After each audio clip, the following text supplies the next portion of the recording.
জন্মদিনে আর মা-বাবাকে কাছে পাই না, সেটা তো বহু বছর হয়ে গেল। তবে ডিসেম্বরে যেহেতু কলকাতা গিয়েছিলাম আর জানুয়ারিতে ফিরেছিলাম, সেইজন্য জানুয়ারিতে আমার জন্মদিন থাকার সুবাদে মানে ওই আশীর্বাদ নিয়ে সদ্য ফিরেছিলাম জার্মানিতে। এই ভিডিও আপনার সাথে শেয়ার করা হয়নি, তাই ভাবলাম আজকের এই ভিডিওটা শেয়ার করি।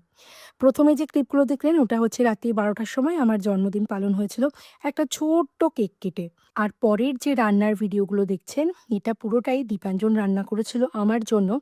আর এই জন্মদিনে ওর স্পেশাল রান্না করার আর কি মেনু ছিল ভর্তা। বিভিন্ন রকম ভর্তা বানিয়েছিল আমার জন্য। চিংড়ি ভর্তা এটা, তার পাশে যেটা রয়েছে এটা হচ্ছে বেগুন ভর্তা। এদিকে সবুজ কালারের যেটা এটা হচ্ছে শিম ভর্তা। আর আরেকটা যে ভর্তা সেটা হচ্ছে বাঁধাকপি ভর্তা।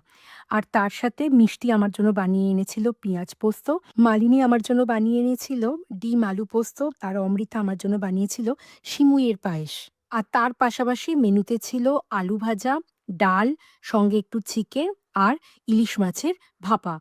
আর স্যালাড তো ছিল, চাটনিও ছিল। এই ছিল আমার জন্মদিনের স্পেশাল মেনু। দারুণ সবকটা খাবার হয়েছিল। আমার বন্ধুরাও সবাই এসছিল। সবার সাথে খুব ভালো সময় কাটালাম।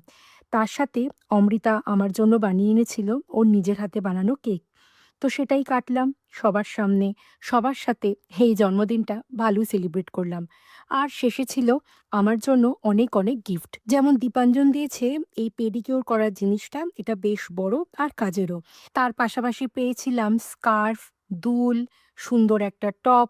তার পাশাপাশি পেয়েছিলাম আমার চা খাওয়ার কাপ। আর তার সাথে পেয়েছিলাম সুন্দর একটা ফুলদানি।